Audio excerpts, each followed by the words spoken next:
আর এই জ্বালাটা কত টাকা কিনবি। So hello everyone, welcome back to my another mini blog. তো সকালবেলা দিদি কল করে বললো আমাদের বাড়িতে আয়, আজকে আমরা একটুখানি ঘুরতে যাব। তো আমার যেরকম শুনেছি সেরকমই কাজ, আমি তাড়াতাড়ি বাবা যেহেতু ডিউটি যাচ্ছিলো, বাবাকে বললাম আমাকে ছেড়ে দাও।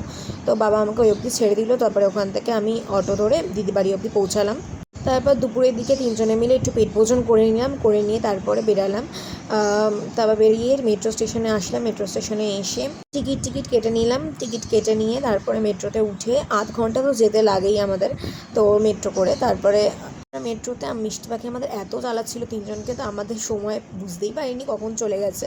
তো তারপরে ওখান থেকে নেমে ডান দিকে না বাদিকে অনেক অটো দাঁড়িয়ে থাকে সিটি মলের জন্য, কিন্তু একটু হাঁটতে হয়। তো যাই হোক, ওখান থেকে হেঁটে এসে অটোতে উঠে সিটি মল বলেছি, তো তারপরে সিটি মল ওখানে নামিয়ে দিল। অ্যান্ড দেন তো এটাকেই বলে সেই ডাইনোসর থিমটা। তো তারপরে মিষ্টি পাখি আর জিজু মিলে ভেতরে ঢুকে গেল টিকিট কেটে। আর ওখানে আমাদের দাঁড়াতে দিচ্ছিল না, বিকজ আমরা তো টিকিট কাটি না। আমরা ওখানে আশেপাশে ঘুরছিলাম, একটু জামা কাপড় ড্রেস ট্রেস সব দেখছিলাম দিদি আর আমি মিলে। তো আসার সময় একটু আইসক্রিম খেয়ে এইভাবে দিনটা কেটে গেল। তো কেমন লাগলো কমেন্টে বলো।